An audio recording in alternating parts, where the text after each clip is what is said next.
When I first met Eugene, I genuinely thought I'd hit the jackpot. He was smart, handsome, confident in that charming way, and the kind of guy who could talk his way into or out of anything. And the way he looked at me like I was the most beautiful woman in the room, that stuff will mess with your heart if you're not careful. We started dating, and at first things were amazing. He'd take me out to nice dinners, open doors for me, and compliment my smile like he'd never seen one before. And when we were alone, he was sweet. He'd trace my face with his fingers and say things like, "You're too good for this world, Katie." Stuff that makes you believe someone really sees you.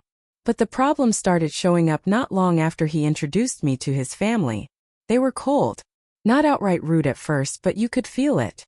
The way his mom smiled, tight-lipped and forced. The way his sister would joke about my hometown being a good place to raise chickens, not kids. Eugene's friends weren't much better. Those smug looks and backhanded compliments like, "You're cute." Eugene always had a thing for the small-town barefoot type. First, I thought I was imagining it. I wasn't from money.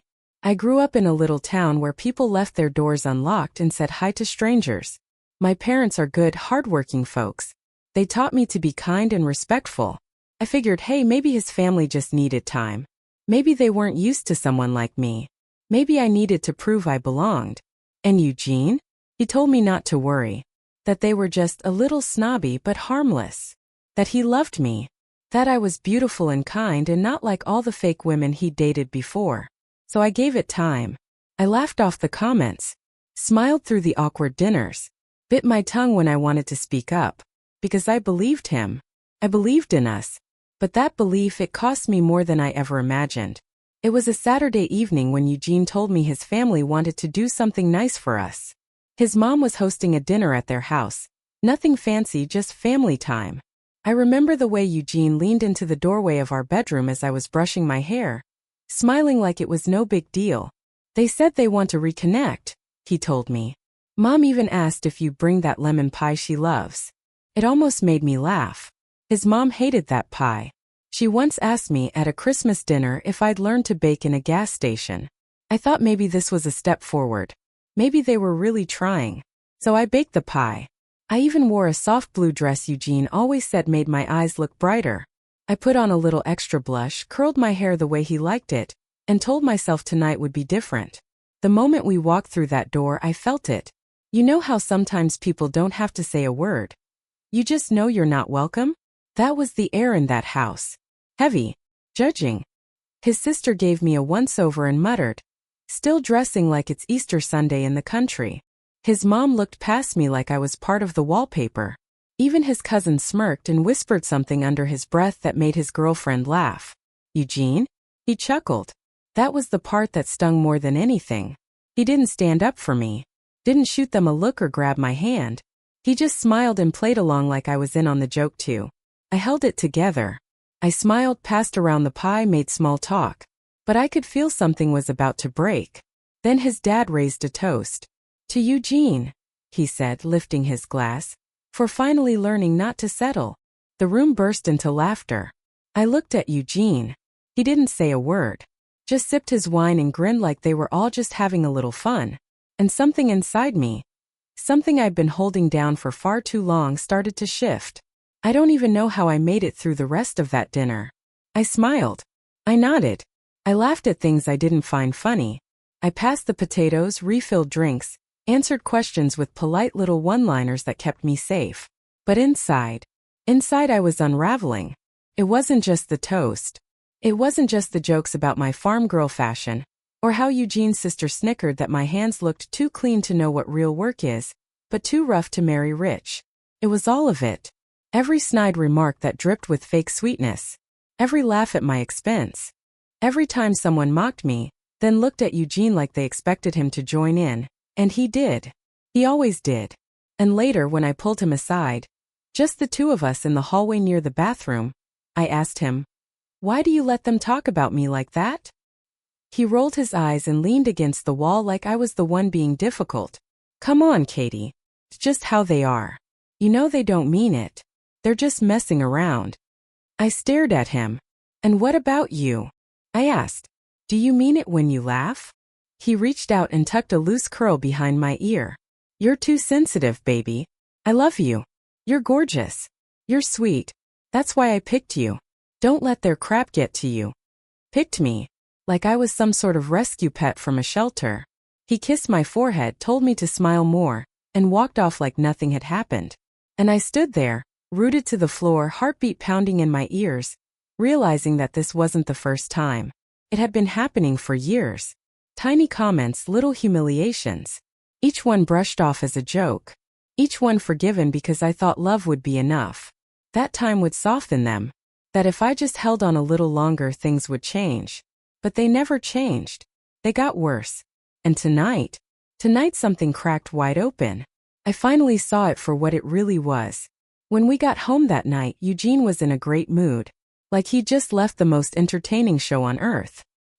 He threw his jacket on the couch, loosened his collar, and looked at me like nothing had happened. I didn't say much. Just nodded, went to the kitchen, and started washing a plate that didn't even need washing. My hands were moving, but my head was replaying everything from that dinner. Not just from tonight, but every single gathering before it. Like a highlight reel of humiliation. That time at his cousin's wedding when his aunt asked if I was the plus one from the cornfields. That Christmas when his mom gave me a cookbook for simple wives with simple tastes, while everyone else got gift cards and spa packages. The time his sister joked that I was Eugene's community service project. And Eugene? He always had that same look. Part amused, part distracted. Never once uncomfortable. And every time I brought it up afterward, it was always the same. Don't be so serious. They don't mean anything by it. You know I love you. That's what matters. And I believed it. I told myself they were just old money types with stiff manners. That I was just being oversensitive. That one day when they got to know me they'd see who I really was. But they didn't want to see me. They wanted to erase me. And Eugene, he wasn't just a bystander. He let it happen. Again and again. He liked me because I was quiet. Because I didn't push back. Because I was beautiful and polite and knew how to smile through a storm. I made him look good. I didn't cause scenes. But that night, standing in the kitchen with soapy hands and a heart full of bruises, I realized something for the first time. He didn't love me. Not really. He loved the version of me that made his life easier. And I was done making things easy. Eugene went to bed that night like nothing was wrong. He kissed me on the cheek, told me he had an early meeting, and reminded me to pick up his dry cleaning in the morning. I stood in the doorway and watched him drift off to sleep like a man with no weight on his soul. No guilt. No awareness of the 1,000 little cuts he and his family had left on me over the years. No idea that something inside me had shifted permanently. And I didn't say anything. Not that night. Not the next morning either. I got his dry cleaning. I made breakfast. I smiled when he told me about a funny thing his coworker said. I was the same Katie he thought I'd always be. But inside, I was done.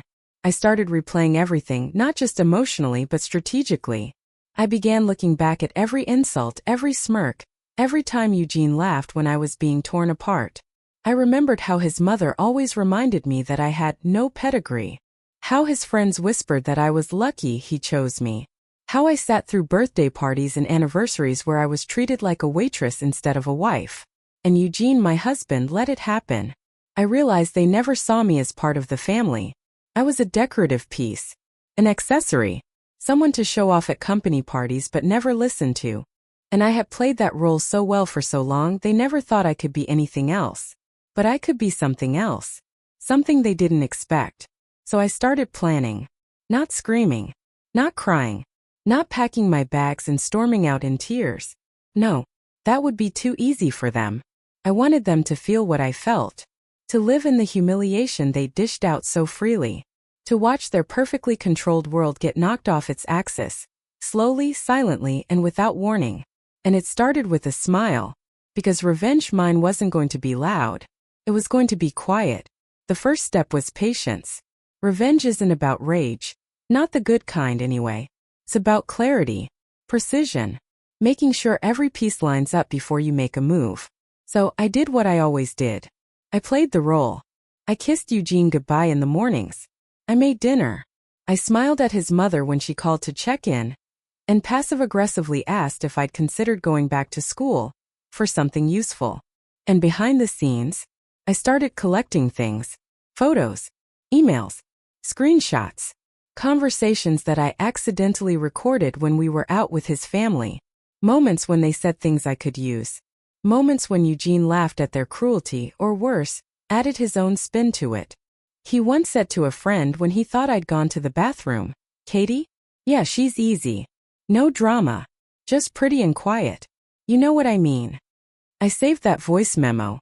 I started keeping a little private folder, one Eugene had no idea about. I labeled it just in case. But I knew exactly what it was for. It was for the moment they'd finally pushed too far. The moment I'd stop pretending and start delivering consequences. But I wasn't going to just walk away with my pride. I wanted to walk away with power. So I started sowing seeds. His family liked to gossip, and I knew exactly how to feed it to them.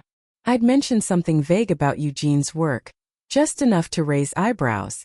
I'd drop hints about our finances being complicated, even though they weren't. I started crafting a version of myself that looked even more naive than I actually was. Someone they wouldn't see coming. Let them think I was too slow to catch on.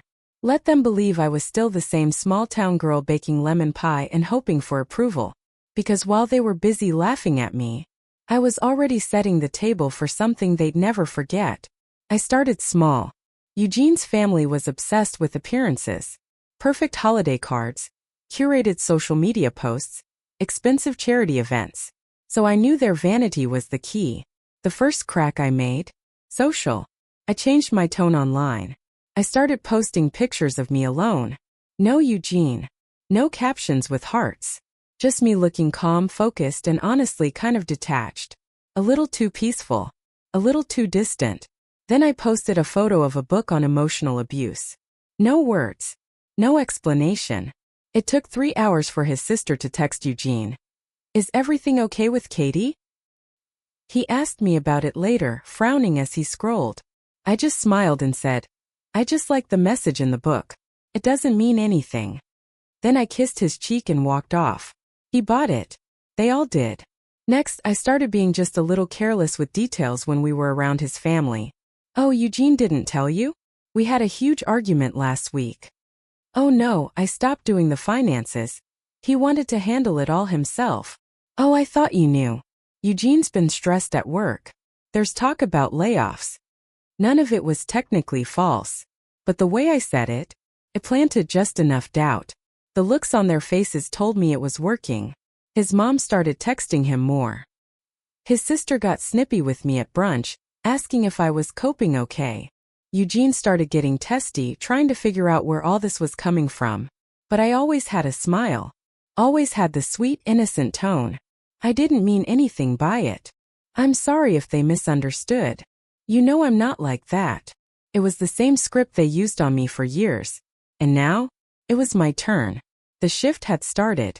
The mask was slipping. And Eugene and his perfect little clan? They were about to find out what happens when the quiet girl stops playing nice. Eugene always prided himself on being put together. He was the kind of man who never showed weakness in public. Always knew the right thing to say, the perfect joke to make. His job in corporate sales was built on that polished charm. So that's exactly where I aimed next. I knew everything about his work. His schedule, his habits, his boss's name. Even the little corners he cut to hit his monthly numbers. Nothing illegal, but definitely unethical. Like using one of his junior coworkers' ideas and presenting them as his own. Or manipulating reports to make it look like he'd landed more clients than he had. I knew all of it. And so did my cousin Rachel, who worked in compliance for a rival firm. I sent her a few anonymous tips. Nothing too direct. Just enough breadcrumbs to make someone start digging. I knew she'd pass it on. She always loved a little corporate drama. She didn't know it was about Eugene, and I didn't care if she figured it out later. Meanwhile, I started pushing Eugene at home. Gently, strategically. I'd ask, "Did you ever fix that thing in your sales software?" Or, "Aren't you worried someone's going to notice those client numbers don't line up?" He always brushed it off with that condescending grin. "Babe, don't worry about it. I've got it handled." He didn't. A week later, he got called into a meeting with upper management. Someone had reported inconsistencies. His voice was tight when he told me about it that night. pacing the kitchen, rubbing his temples. "I don't know who'd try to sabotage me like this," he muttered. I just looked up from my tea and said, "That's awful. You're always so careful." Then I changed the subject and left the room. Let him stew in it. Let him feel that slow, creeping anxiety I used to feel after every dinner with his family. The way my stomach twisted with every snide remark, wondering if I was imagining it or if it was real. Now it was his turn to live in the unknown. The perfect little world he built? I was pulling the threads one by one. Once Eugene started unraveling at work, it didn't take much to tilt the rest of the dominoes. He got quieter at home, shorter-tempered. Suddenly, the guy who used to breeze through dinners with fake laughs and sharp jokes wasn't quite so confident anymore. But the fun part? His family noticed. And I knew exactly how to use that. I started planting subtle doubts in their minds, just like they used to do with me. I dropped casual comments in the group chat his mom created for family updates. Things like, "Eugene's been acting a little distant lately. I hope everything's okay at work." Or, "I'm just trying to stay supportive. He's got so much pressure on him with those sales issues his boss mentioned." You'd be amazed how fast that kind of bait gets picked up. His sister called him the next day. His mom left a voice message that started sweet and ended with passive-aggressive jabs about keeping up appearances. And Eugene? He came home fuming. "What did you say to my mother?" I blinked, all innocent. "What do you mean?" "She thinks something's going wrong at work. She said you told her I was cracking under pressure." I sipped my tea slowly. "I never said that. Maybe she misunderstood. You know how people twist things when they're stressed." The irony. He looked at me like he didn't know who I was. Good. That meant it was working. Then came the real strike. I accidentally forwarded a text message from Eugene's sister to his mom. It was one of her nastier comments, something she sent me a while back, joking about how Eugene settled for a pretty hay bale in a dress. She never thought I'd show anyone. But I'd saved it. All of it. His mom's reaction? Classic. Passive-aggressive turned straight-up aggressive. She confronted her daughter, who of course denied it. Then I chimed in, just confused, of course. "Oh no. Did I do something wrong by sharing it? I thought maybe it was a joke I didn't understand. You all have such a funny sense of humor." That dinner? The one they tried to have after that fallout? A disaster. His mom iced out the sister. The sister accused the cousin of stirring things up. Eugene tried to play mediator and ended up snapping at everyone. And I just sat there, smiling, watching the cracks I waited years for finally burst wide open. They thought they could humiliate me and walk away clean. Now they were doing the dirty work for me, turning on each other. By this point, Eugene was a mess, professionally, personally, emotionally. He didn't know which direction the pressure was coming from, only that it was closing in. And me? I was calm, peaceful even. Like I was floating above the chaos I used to drown in. But I knew the endgame was coming. I just had to set it up right. Step 1 was my own security. I met with a lawyer, quietly, during one of Eugene's late work nights. I laid everything out. My plan to leave, the emotional abuse, the recordings, the screenshots, the manipulation. She wasn't shocked. She said she'd seen it before, but she loved that I was thinking ahead. We prepared the documents. Divorce papers, financial protections, asset separation. Step 2, financial freedom. I had my own savings. Eugene didn't know about all of it. I'd been squirreling away bits from freelance gigs and small side jobs, quietly tucked into an account with just my name on it. I also pulled my name from anything we co-owned that wasn't legally necessary. Little by little, with quiet transactions and careful paperwork, I untangled myself from him. Step 3, the finale. I planned my exit around Eugene's big family event, his mom's 60th birthday bash. A huge garden party, catered, fancy, full of high-class friends and people who loved gossip. It was supposed to be the picture-perfect gathering. I made sure everyone would be there. I wore the softest white dress I owned. I smiled. I brought a beautifully wrapped gift. I mingled. I laughed. I looked like the wife they never appreciated, in all her gentle glory. And then halfway through dinner, right after Eugene gave a toast about loyalty and love, I stood up, tapped my glass, and said I had something to say too. He looked up at me with that smug little grin he always wore when he thought I was about to say something cute. Instead, I said this. Thank you all for having me. This will be the last time I join you. Not because I'm going anywhere tonight, but because I finally realized I deserve better than the way this family has treated me. And Eugene, I'll be mailing you the divorce papers on Monday. Don't worry, I've already spoken to the lawyers. I've got copies of everything I need. Silence. Then whispers. Then gasps. Eugene started laughing at first. Katie, what are you doing? I just looked at him and said, I stopped laughing at the joke a long time ago. You just never noticed. Then I left. Walked straight out the back gate. And for the first time in years I felt free. I didn't look back when I left that garden party. No dramatic exit. No tears running down my face. Just silence. And silence, I've learned, can be a louder revenge than screaming ever could be. The next morning my phone lit up with texts. First Eugene. Then his mother. Then his sister. Then Eugene again. Where are you? Can we talk? That was completely inappropriate, Katie. Please come home. I didn't know you were serious. You embarrassed us. That last one? That one made me laugh. Embarrassed them? After all they'd done, years of underhanded comments, public mockery, emotional bruises wrapped in fake politeness. I had embarrassed them by standing up for myself? Good. I didn't reply. Eugene came home to an empty apartment. I'd already moved most of my things to a friend's guest room. He tried calling from different numbers. He even showed up at my job trying to talk. I told my boss everything. She had security walk him out. I was done letting him have access to my piece. And it got worse for him. His job. Turns out that anonymous tip about his shady numbers finally got traction. They opened a quiet investigation. No formal charges yet, but enough to put him on unpaid leave. His family. Cracking even further. His mom blamed his sister for pushing Katie away. His sister told her to stop pretending you ever liked her.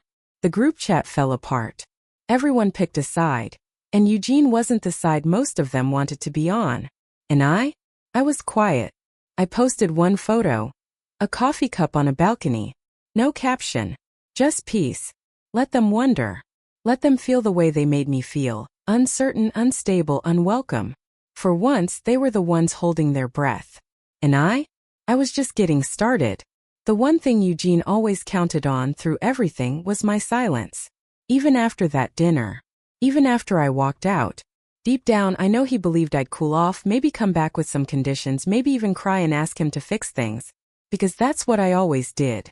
But this time, I didn't cry. I didn't come back. And I didn't stay quiet.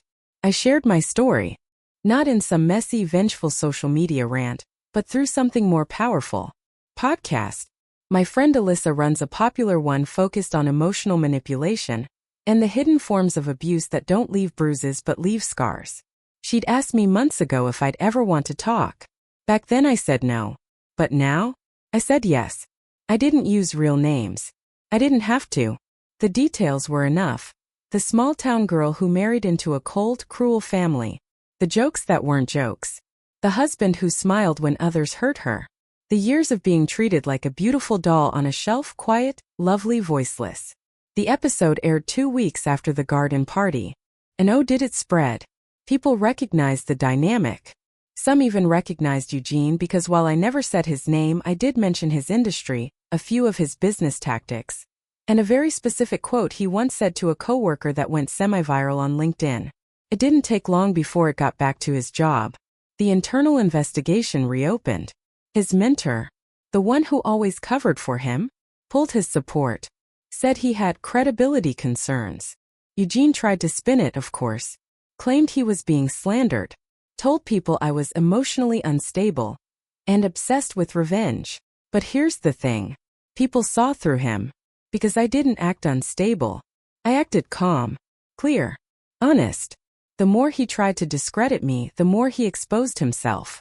And his family. They were furious. Not because they cared about him, but because now their name was attached to scandal. Their group chat blew up again. This time with finger-pointing and damage control. And Eugene? He was alone. No wife. No career stability. No golden image to hide behind. Just the mess he helped create. And a woman he never thought would rise from it. It's strange how silence feels different when you choose it. The silence I used to live in. During family dinners, after cruel jokes, after Eugene brushed off my pain, that silence felt suffocating. Like I was holding my breath, trying not to make it worse. But now the silence feels peaceful, empowering, like I can finally hear myself again. After the podcast episode aired and the fallout settled in, I spent a week offline. No texts, no calls, no updates.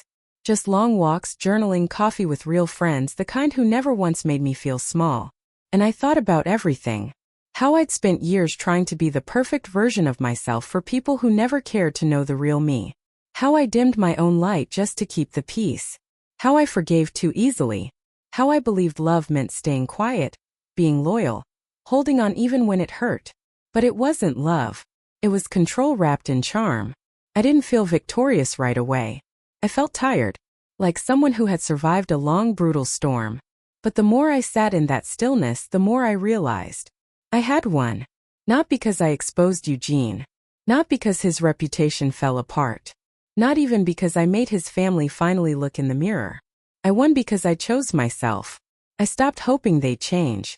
I stopped waiting for an apology. I stopped handing my self-worth over to people who treated it like a joke. I was no longer the quiet girl who stood in the kitchen washing invisible dishes to avoid crying. I was no longer the wife who begged to be defended. I was me. And for the first time in a long time, that was enough. After everything burned down, my marriage, my place in that twisted family, the version of my life I once clung to, I didn't feel broken. I felt clear. I moved out of my friend's guest room and into a small apartment downtown. It's nothing fancy, second floor walk-up, tiny balcony, creaky floors, but it's mine. Every corner of it is filled with light and peace and me. No one comments on how I decorate. No one questions what I wear. No one jokes at my expense and waits for me to laugh. And you know what? I laugh more now than I ever did back then. I picked up new clients for my freelance work. I started volunteering at a local shelter. I signed up for pottery classes, something I've always wanted to try but Eugene once said was a waste of time for someone like me. Now I lose hours shaping clay and listening to music. I also got a message the other day from someone who listened to the podcast episode.